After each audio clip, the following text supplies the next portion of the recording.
U പിയിലെ ബറേലി സൈഡിലൂടെ ഇങ്ങനെ പോയിരുന്നു കേട്ടോ. അപ്പോൾ കടുക് പാടം കണ്ടപ്പോൾ നിർത്തിയതേ. ഇവിടെ കടുകിൻ്റെ വിളവെടുപ്പുണ്ട്. അവിടെ നിന്ന് നടന്നുകൊണ്ടിരിക്കുക. വെറുതെ ഇങ്ങനെ നോക്കുമ്പോൾ കടുകിൻ്റെ അടുക്ക് ഫുള്ള് കഞ്ചാവിൻ്റെ ചെടികളാണ്. കടുകിൻ്റെ ഇത് കഴിഞ്ഞിട്ടോ. ഇതാണ് കടുക്. ഇത് അത് പൊട്ടിച്ച് അതിൻ്റെ ഉള്ളിൽ നോക്കിയാൽ നമുക്ക് കടുക് കാണാം.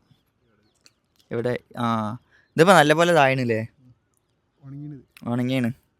അല്ലെങ്കിൽ പച്ച ആണെങ്കിൽ ഓരോ ഉണക്കൂലേ പൊളിച്ചിട്ട്. എത്താണേലും സംഭവം സെറ്റ്. ഇതൊക്കെയാണ് കഞ്ചാവ്. ഇതിൻ്റെ ഇടയ്ക്ക് ഫുള്ള് കഞ്ചാവ് നമുക്ക് കാണാം. അവിടെ കൃഷി വിളവെടുപ്പ് നടന്നുകൊണ്ടിരിക്കുന്ന എത്താലേ. ഇതൊക്കെ നമ്മളെ നാട്ടിൽ നടക്കുമോ അല്ലേ? നമ്മളെ നാട്ടിലൊക്കെ ആണെങ്കിൽ പോലീസ് വന്ന് ഇവിടെ പിന്നെ വരാൻ ആരും ഉണ്ടാവില്ല, എല്ലാവരും എത്തിയിട്ടുണ്ടാവും. ഇതൊക്കെ നോർത്ത് ഇന്ത്യയുടെ സ്പെഷ്യൽ, എന്താ പറയുക, നോർത്ത് ഇന്ത്യയുടെ മാത്രം സ്വന്തം കാഴ്ചകളാണ്.